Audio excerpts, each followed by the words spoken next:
लेकिन ओसवाल साहब, ये दिख रहा है कि रिटेल इन्वेस्टर्स बाजार से काफी दूर हैं। खासतौर से 2010 के साल में तो यहाँ पर रिटेल इन्वेस्टर्स की तरफ से न बाजार में सीधा पैसा आया, न म्यूचुअल फंड्स के जरिए। ऐसे में क्या आपको लगता है कि अब वो चाल बदलेगी? आप रिटेल इन्वेस्टर्स पर इतनी बारीकी से नजर रखते हैं, क्या संकेत मिल रहे हैं आपको? ये बाजार में कब से लौटना शुरू करेंगे?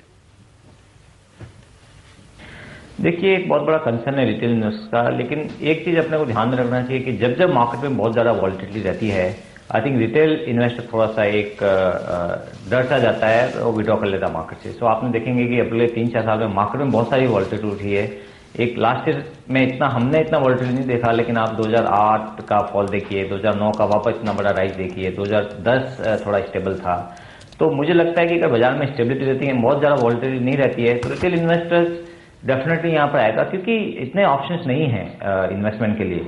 अगर आपका इन्फ्लेशन 8 से 10% है और आपका बैंकिंग, अगर बैंक में पैसा डालेंगे तो रेट अगर आपको 8 से 9% मिलेगा, तो I think net of inflation आपका कैपिटल डेप्रिशिएट हो रहा है। और इक्विटी में आप देखेंगे कि पिछले 10 साल में इंडेक्स में, जैसे मैंने बताया कि 18% CAGR रिटर्न दिया है, तो 18% वर्सेज मे बी 7 से 8%, आई थिंक एक बहुत अच्छा इन्वेस्टमेंट है इक्विटी में। सवाल क्या है कि इन्वेस्टर्स का ध्यान जो थोड़ा है वो लॉन्ग टर्म की जगह थोड़ा शॉर्ट टर्म ट्रेडिंग टाइप का हो गया है। सो मुझे लगता है कि जो लॉन्ग टर्म इन्वेस्टर इसमें बाजार में रहे हैं और रहेंगे, उनमें काफी कैपिटल एप्रिसिएशन रहेगा। और ट्रेडिंग में जैसे आपको मालूम है कि शॉर्ट टर्म में ट्रेडिंग अपॉर्चुनिटी मिलती है, लेकिन एक डिसिप्लिन अप्रोच रहती है, तो उसमें थोड़ा बहुत पैसा बन जाता है। तो मैं तो यही बोलूंगा कि भाई इन्वेस्टर्स के लिए I think year after year बहुत अच्छा साल, पास्ट भी बहुत अच्छा है और फ्यूचर भी बहुत रहा है। सवाल क्या है कि इनका स्टॉक सिलेक्शन अच्छा रहना चाहिए।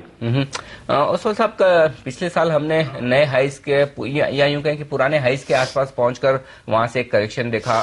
क्या आपको लगता है कि 2011 का साल बेहतर होगा? इस बार हम पुराने हाइस को पार कर पाएंगे और उसके ऊपर निकल पाएंगे? क्या लेवल्स आपको लगते हैं जहां तक इस साल सेंसेक्स पहुंच सकता है? देखिए, लास्ट ईयर इनफ्लो बहुत अच्छा रहा था, 29 बिलियन डॉलर्स का, वो ऑल टाइम हाई हुआ है। सो मुझे जिस हिसाब से माहौल है उसके हिसाब से मुझे नहीं लग रहा कि इतना बहुत बड़ा एप्रिसिएशन, बहुत बड़ा फंड आएगा, global fund. But domestic fund मुझे लगता है, जैसे आप पिछले दिनों में कुछ ट्रेंड देख रहे होंगे कि डोमेस्टिक इन्वेस्टर्स नाउ अभी उनका बाइंग आ रहा है। सो इकोनॉमी के लिए भी बहुत अच्छा है कि एक बैलेंस रहे फॉरेन फंड पे और डोमेस्टिक फंड पे। सो मुझे लगता है कि इस साल में फॉरेन फंड रहेगा, लेकिन मे बी इतना नहीं रहेगा जितना लास्ट ईयर रहा है।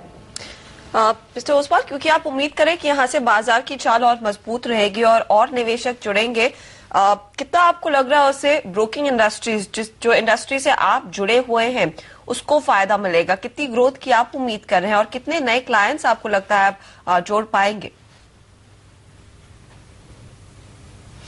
देखिए, ब्रोकिंग इंडस्ट्री डेफिनेटली एक थोड़ा सा सिक्लिकल बिजनेस है। सो आप देखेंगे कि क्वार्टर ऑन क्वार्टर भी आई थिंक वॉल्यूम में काफी वॉलिटिलिटी हो जाता है। जैसे आप देखेंगे लास्ट क्वार्टर, जो दिसंबर क्वार्टर जो खत्म हुआ है, उससे करीब 1.5 लाख करोड़ का डेली वॉल्यूम हुआ है, और उससे पहले वाले क्वार्टर पे मेरे ख्याल से करीब 1.25 लाख से आई थिंक 1,30,000 करोड़ का डेली वॉल्यूम हुआ है।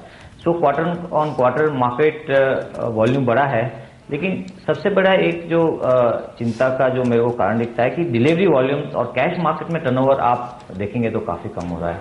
ओवरऑल मार्केट टर्नओवर का डिलीवरी परसेंटेज खाली 4% है। कैश मार्केट का वॉल्यूम करीब 13 से 15% के बीच में होता है। सो मार्केट में स्पेकुलेटिव एक्टिविटी बहुत बढ़ गई है और इन्वेस्टमेंट एक्टिविटी कम हो रही है। उससे ब्रोकिंग वॉल्यूम और ब्रोकिंग रेवेन्यू पे डेफिनेटली इम्पैक्ट आता है, क्योंकि आप देखेंगे कि फ्यूचर और ऑप्शंस मार्केट, ऑप्शन अभी करीब 57-58% टोटल मार्केट टर्नओवर हो गया है, तो उसमें ब्रोकरेज ज्यादा बनता नहीं है। That's very wafer thin market business. So हमारा बिजनेस ज्यादा डिपेंड करता है कैश मार्केट पे, कैश डिलीवरी पे, और वहां एक इंडिकेशन रहता है कि इन्वेस्टर्स का एक सेंटिमेंट भी कैसा है। सो आप इन्वेस्टर का सेंटिमेंट देखने के लिए आई थिंक राइट बेंचमार्क रहेगा डिलीवरी वॉल्यूम्स और कैश मार्केट वॉल्यूम, और जो काफी एक फ्लैट है। शुक्रिया मोतीलाल जी हमारे लिए समय निकालने के लिए, और बहुत बहुत धन्यवाद आपका CNBC आवाज के 6 साल पूरे होने के मौके पर हमारे साथ बात करने के लिए। धन्यवाद।